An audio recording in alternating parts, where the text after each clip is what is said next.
Maria Rossetti C. Valenzuela from Public Administration. I'm Samantha Andrea Vinales, Bachelor in Public Administration. I'm Jason Moropoyawan, Bachelor of Information Technology with specialization in cybersecurity. I am Calshingi Sabino, SIT student from the College of Engineering and Technology. Ako po si John Lloyd Senado ng Public Administration.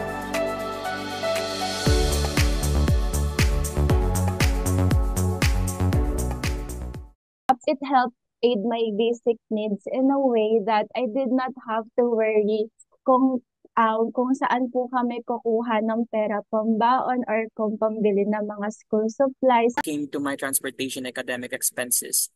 Hence, it serves as my transportation allowance and covers my academic costs as well. Mga projects and activities po namin sa school. Since given nga po na 4th year student na po kami and mabigat po yung gastusin sa every subject po na may kailangan pag-ambagan. Mas nakakapag-benefit po yung aming group since lahat po kami is nakakapag-ambag po. Tulungan niya ako sa pag-aaral, yung parents ko, despite sa mga problem namin sa money. And then po, yung SAP nakakatulong din siya sa everyday needs po ng bawat student. Well, I am a 4th year student po, and it's no stranger to everyone that we are in the midst of our capstone project and how costly that is.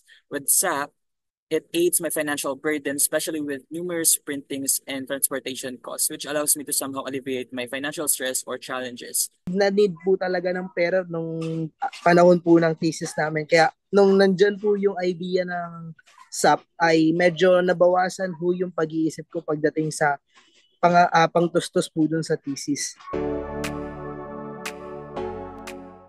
Yes po, especially for us students, we are able to help our parents to lessen their financial loads and worries by the help of the SAP. The financial support po that is given to us can be used in buying our school materials such as yellow pads. Sa program po namin, madami po kaming sinusulat and binabasa. So, ang mga textbooks din po, nakakatulong po siya sa mga pambili ng mga ganon and notebooks. And since we also need internet connection po, sa pag-load, ganyan kasi most of our professors allow us po to work inside our classroom na yung mga essays and research po. And we need internet connection for SAP has improved our access to resources, especially for academic success. Similar to the questions of other participants here, para sa akin po, nakakatulong po siya since aside po sa nakakapag-provide na po ako ng mga kailangan sa aming academic success, nakakatulong din po ito na maging advance po kami sa scenarios, kagaya po ng mga financial management and such. Absolutely. Everyone knows that money most of the time, if not always, runs everything.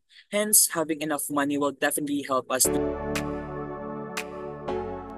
Lang sa goal, ang goal ko po ay makapagtapos ng pag-aaral at the same time makuha yung SAP. Parang ano po yan, great motivation po sa pag-aaral.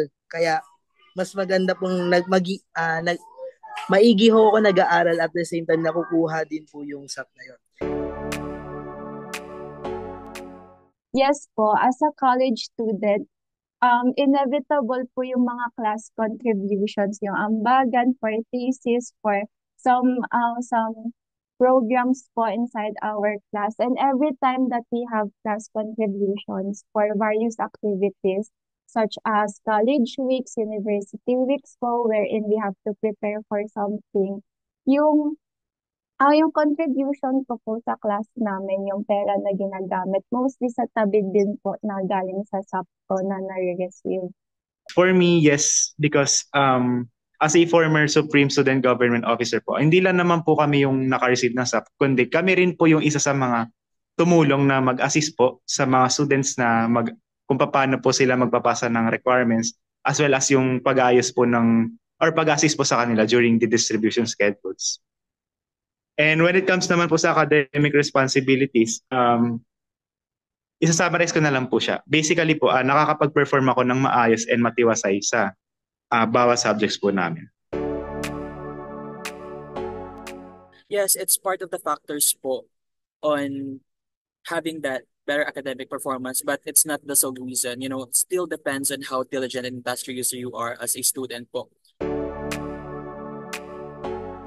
SAP reduced my stress and anxiety because SAP helped me meet my basic needs without worrying where will I get my money from.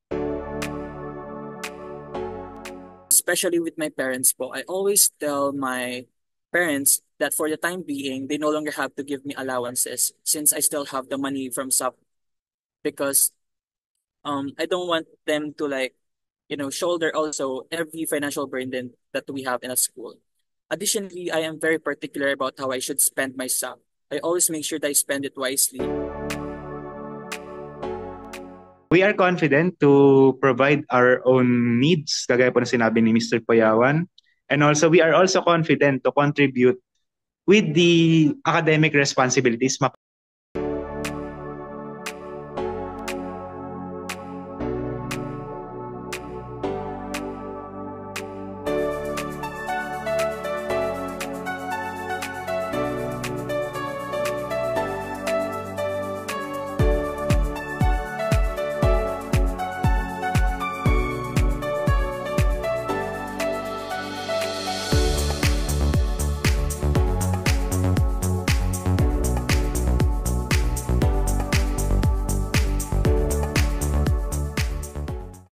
Universidad de Manila, uplifting lives through quality education.